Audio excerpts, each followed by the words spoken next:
এই মুহূর্তে live Republic বাংলায় জবাব চায় বাংলাতে ময়ূকের সাথে আছে। আমি প্রথমে কাকুর কাছে যাচ্ছি। কাকিমা আপনার কাছে, কাকু কথা বলা শেষ করলে তারপরে আসছি। কি মনে হচ্ছে মমতা বন্দ্যোপাধ্যায় আজকে এতদিন পরে রিয়েলাইজ করেছেন, তিনি উপলব্ধি করেছেন যে মা বাবারা কতটা কষ্ট করে একজন ডাক্তার বানানোর জন্য। অভয়া ডাক্তার হয়েছিল, অভয়া কিছুদিনের মধ্যে হয়তো এমডি পাশ করে এফআরসিএস বা অন্যান্য যা পোস্ট ডক্টরেট ডিগ্রি আছে সেগুলোর জন্য ট্রাই করতে হয়তো, বা খুব বড় পালমোনোলজির এক্সপার্ট হতো। এই সমস্ত যে স্বপ্ন নষ্ট করে দেওয়া হলো, সেটা কবে মুখ্যমন্ত্রী মমতা বন্দ্যোপাধ্যায় বুঝবেন? কাকু,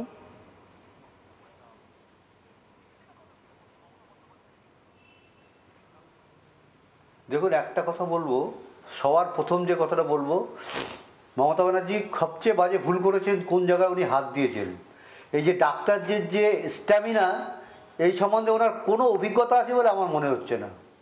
এই যে 10,000 5,000 টাকা, হয়তো কিছু কিছু ডাক্তারদের মধ্যে ডাকাত আছে, ডাক্তারদের মধ্যে ডাকাত আছে, ডাক্তার নয় ডাকাত বলছি, তাদের কিছু কিছু আছে যাদের জন্য আমার মেয়েটা আজকে প্রাণ গেছে, তারা হয়তো খুশি হবে। কিন্তু সত্যি কথা বলতে কি, ডাক্তারদের যে অরিজিনাল যারা ডাক্তার, যারা ভগবানের একটা প্রতিরূপ বলে ডাক্তারদের, তাদের উনি গায়ে তাদের হাত সঙ্গে এরকম ব্যবহার করে উনি খুব ভুল করেছে। ওদের যে মানসিক দৃঢ়তা, সে সম্বন্ধে ওনার কোনো অভিজ্ঞতাই নেই। আমি সবার আগে ওনাকে এই কথাটাই বলবো।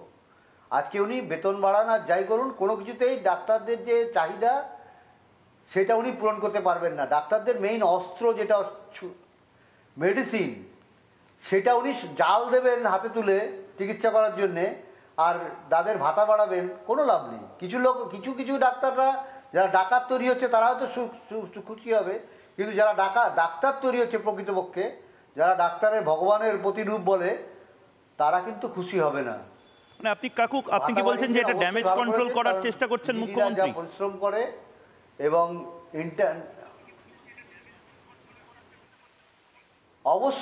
অবশ্যই করছেন, কিন্তু সেটাই তো বললাম, উনি যে জায়গাটায় হাত দিয়েছেন উনি জানেন না কোন জায়গাটায় হাত দিয়েছেন। সেটা সবার আগে ওনাকে স্টাডি করা দরকার ছিল যে ডাক্তারদের পেছনে এইভাবে উনি কেন চেষ্টা করছেন। আমি কাকিমার কাছে যাব। কাকিমা, কিছু মনে করবেন না, আমার মনে হচ্ছিল আজকে আমি যখন আপনাদের অনুরোধ করলাম জবাব চায় বাংলায় বসার জন্য, আমার মনে হচ্ছিল যে এই প্রশ্নটা আপনাকে করব কি করব না, কিন্তু আমি তারপর মনে হলো যে এই প্রশ্নটা আপনার উত্তরটা পাওয়া বাঙালির বা বাংলার দরকারি। টাকা দিয়ে কি সব কিছু কেনা যায়? টাকা দিয়ে দ্রোহ কেনা যায়? টাকা দিয়ে বিদ্রোহ থামানো যায়? আপনার মেয়ে আপনি হারিয়েছেন, তখন পুলিশের একজন ডেপুটি কমিশনার লেভেলের অফিসার এসে আপনাদের টাকা দিয়ে মুখ বন্ধ করানোর চেষ্টা করেছিল। তারপর মুখ্যমন্ত্রী টাকা দিতে চেয়েছিল, কিন্তু তারপরেও অভয়ার জন্য আন্দোলন থামেনি। টাকা দিয়ে কি সব বন্ধ করে দেওয়া যায়? সব দ্রোহ কি থামিয়ে দেওয়া যায় কাকিমা?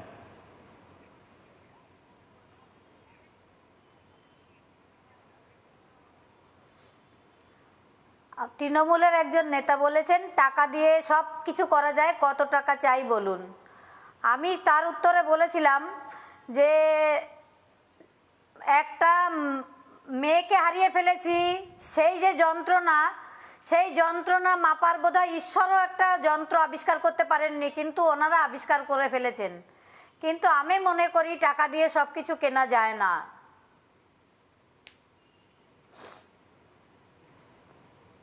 কাকিমা, এই মুহূর্তে যেভাবে মানে কালচারাল প্রোগ্রামে, মেডিকেল কলেজগুলোর কালচারাল প্রোগ্রামের জন্য 2 কোটি টাকা স্যাংশন করা হয়েছে, ভাবতে পারছেন? মানে ফেস্ট হবে, নাচা হবে, গানা হবে, মোচ্ছব হবে, এই সমস্ত কিছুর জন্য 2 কোটি। আমার প্রশ্ন, নিরাপত্তার জন্য কত কোটি টাকা কাকিমা? না, এটা আমি আগে জানতাম। হ্যাঁ, না, এই যে কালচারাল জন্য যে টাকাটা যে সরকারিভাবে ঘোষণা হয়, এটা আমার জানা ছিল না। আমি জানতাম যে এটা যারা পড়াশোনা করে বা তাদের মানে চিকিৎসক থাকে, সেই ফান্ডিং থেকে এই টাকা, কালচারাল অ্যাসোসিয়েশনটা, কালচারাল প্রোগ্রামটা হয়।